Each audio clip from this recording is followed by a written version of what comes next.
So I thought I'd talk a bit about the role of the nurse practitioner in ED. So I don't think there's been a role actually that's probably more scrutinised or examined in emergency departments. So I thought it'd be really good to start off with something controversial. I think if we go across the room here, I think there's a premise that we probably all agree that evidence-based medicine is probably somewhere where we need to practice. But I might ask you all to think about now, can you name for me one single trial, an RCT, that actually supports the implementation of any of the following roles? The clinical nurse consultant, the nursing unit manager, the emergency physician, or the emergency nurse practitioner. And I say this with tongue in cheek because we should really, I think, the absence of evidence is not evidence of absence, as we all sort of hear that bandied about. But how widely, just thinking now, how widely do we accept these roles, and what evidence is there to support actually these roles? So a quick and dirty literature review actually that I did just in Medline, and said, okay, well, of course there's not that many randomised control trials out there looking at each of these roles. But there is an interesting one actually that they did with emergency physicians sort of sitting at triage, and shows that was actually quite good. That's a role, but it hasn't really been adopted widely. For CNCs and for nursing unit managers, there's no RCTs around those roles. But actually we accept these roles on a daily basis as being something that should be part of emergency care. And so, of course, that naturally leads us to the emergency nurse practitioner. I think, if we went across the room here now, I'll ask you, how many trials do you think have been conducted on the role of the emergency nurse practitioner? Like high quality RCTs, or prospective observational trials. There's been 1,000 studies, but actually the high quality ones, there's actually 12. And how many of those do you think are Australian or New Zealand based?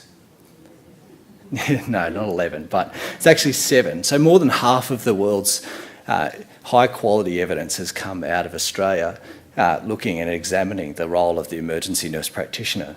So there's been 2 systematic reviews, and I think one of the authors for this systematic review, the most recent one by Tash Jennings, and Stu Clifford was on that, has looked at evaluating the ENP, and New South Wales Health commissioned actually a study or a literature review into nurse practitioners within the Australian context, and strongly sort of support. They've found that the ENPs and nurse practitioners in general are well supported to fit our needs within our health system.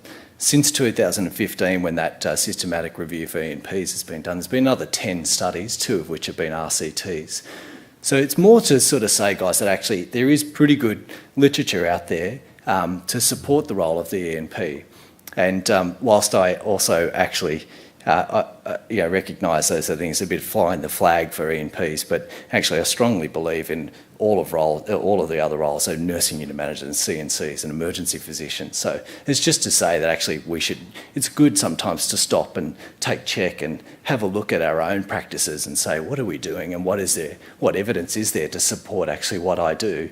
And I think for ENPs we've had a really good look at ourselves and asked, is there any evidence for how we work? And the evidence is fairly clear that the ENP adds value to what we do. So the first nurse practitioners were introduced in New South Wales in, actually, does anyone sort of know when were they introduced?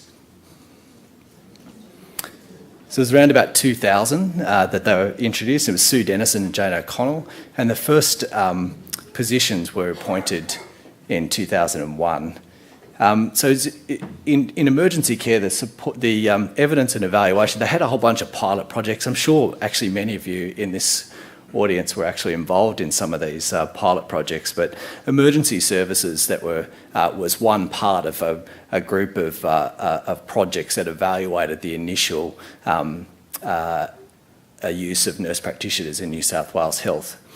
And the evaluation from that showed that actually that NPs are feasible, safe, effective in their roles, and provide quality healthcare services. So not surprisingly, we've seen them actually now adopted into our EDs, and EDs are actually probably the most populated area for nurse practitioners for the uptake of nurse practitioners in our health system. So we represent about 30% of the entire nurse practitioner workforce.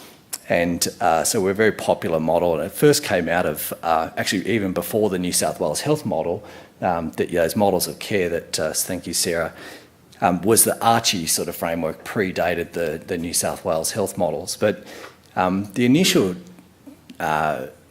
use of NPs was actually meant to be around triage, something you could see in street. You see someone at triage, can we quickly treat them, and then we send them on their way. But actually, as we found over time, patients weren't actually coming for really ridiculously simple problems to ED, as Michael sort of pointed out. And then we found that actually NPs had to morph their practice to be able to meet the unmet needs of those with increasingly complex or less urgent sort of conditions that still needed to be in ED, but they typically waited a long time. So we started to, the NP role started to morph to be able to meet the needs of those patients who were waiting long times in our emergency departments. And then, of course, in the rural areas, it didn't really matter because you started actually having to see all of these patients because there was no one else to see them. So increasingly we're seeing the NP being utilised to meet the sort of complex needs of patients. And there's a few papers here, I won't talk about them in depth, but there's sort of things like Tina Roach has done her PhD up in Queensland, sort of showing that NPs can be utilised to evaluate chest pain patients, and that our colleagues in New Zealand are looking at actually when we put you head to head against some of the registrars, can you manage complex case management in the ED as well? And she's shown that actually there's very consistent and reliable outcomes, just the same as when you use an NP versus a registrar. So what are then, so enough flying the flag for that, and maybe let's talk a bit more about, well, what are the challenges then for emergency nurse practitioners? And I think we all kind of can accept that it's unacceptable for us to have disparity in care when just based on geography alone. So it's not right actually that patients can be seen in a regional area and not have access to service. They're just as equally needing of care, but they shouldn't be limited to specialist care just based on geography alone. So, sorry. The EMP role then has become a little bit divided, and we see that in the metro areas the nurse practitioners are being used more in fast track sort of capacity because that's where the volume of patient is. Out in the regional areas we're seeing the NP has to manage increasingly sort of complex or critical care sort of components of actually of patient presentations because there's not as much resources out there to manage those cases. So unlike the emergency medicine college, which I think has got the model quite right, is that there isn't actually a nationally developed curriculum for emergency nurse practitioners, and that's a bit of a shame. So it's left up to the individual or the facility or the department that's actually training those ENPs to come up with what fits for their department. And that's great because you get someone who's actually well suited to meet the needs of their department, but it actually lacks transferability. And that's a problem because that increases sort of role confusion around, oh, this person can do this at this site, but they can't do this at this site. So that's not particularly great. And the College of Emergency Medicine recognise that, and they say, okay, well, actually, it's not acceptable. We have to be able to train people so that it doesn't matter where you go, we know what you can do, and and that's accepted across Australia. So to counter that, though, is that the endorsement process, though, for NPs is relatively rigorous, and it takes a long time to become a nurse practitioner. And generally, you have to have been a nurse with sort of 3 to 5 years of experience before you even start down the road to becoming a nurse practitioner. And then you have to do a master's degree, which has specific sort of components to it, which address, you know, the diagnostics and prescribing sort of elements, as well as the physical examination, history taking nuances that are required of the role. And then you have to subject yourself to a panel where they scrutinise your practice and they give you an outcome as to whether or not you meet the national standards for being able to practice at an NP level. And then, of course, there's an experiential component behind that. You have to have 3 years full-time of supervised practice, either with an emergency physician or a nurse practitioner. so that you learn how to conduct the role. And then, of course, then you have to submit a portfolio to AHPRA before then you actually are endorsed, and then you're a junior nurse practitioner. So, and typically that process takes about 5 years or so for you to once you start that journey. So it's fairly rigorous. And there are actually standards. So Jane O'Connell did her PhD on this and said, how can we make this more consistent? And she examined and found that there's actually 3 modes of practice. There's the rapid mode, the focus mode, and the disposition mode that actually NPs work within. So it's a theoretical framework for how NPs within emergency should be able to focus their thinking and learning and structure. And within each of those modes there's like subcategories on what are the things that you should do to help attain or show evidence that you're practicing to this level.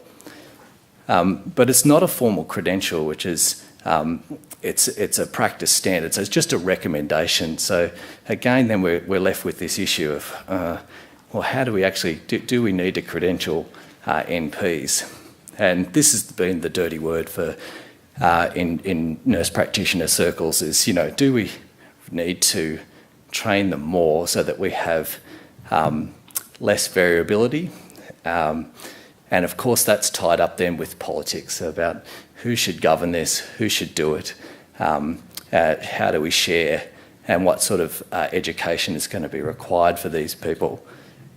And then of course there's the individual component. There'll be NPs that have actually, I've done my bit, I'm actually quite content, and I'm happy now to practice in this area, versus those who are trying to push the envelope.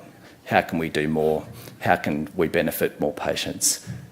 So that's been actually an area that's hotly contested at the moment. Within the MJA, there was an article that was discussed about is interprofessional education actually the way to go for us to consider whether or not this is something that could help benefit both nursing and medicine. And Judith Tintinelli wrote an editorial in the Emergency Medicine Australasia sort of talking about the same thing, saying, look, we probably don't need to be scared of NPs, we probably need to embrace them and bring them in and actually make their training a bit more consistent so that we know what we get. In the UK, they've actually moved towards this, and they've said, okay, well, the Royal College of Emergency Medicine has said, okay, we accept and acknowledge that NPs are going to practice in this space, so why don't we get on board and we'll start training them. So they've got an advanced practice pathway for NPs to become credentialed in emergency medicine. And in the US, they sort of haven't quite gone toward that. ACEP, so the American College of Emergency Medicine, or College of Emergency Physicians, they've got a position paper where they've said, okay, well, actually, we expect NPs to be able to do certain things, which is much the same as what the UK position is. But the NPs in the US have actually moved towards doctoral-based training. And for me, that's, it's good, it's got its benefits in that you have greater rigour around how we critique and appraise literature and become more academic in the way we think about things. But actually it still lacks the specific sort of training that's required around practising emergency medicine. So I leave us with this last slide, and that is, is it time for us to consider interprofessional practice and training of emergency nurse practitioners? And ASIM have a certificate and a diploma program that's sitting within the college that CMOs and stuff can do, or those who not want to go down specialist training pathways. And I just open it up to the audience for everyone to think about, is it time for us to consider this for ENPs? Cool.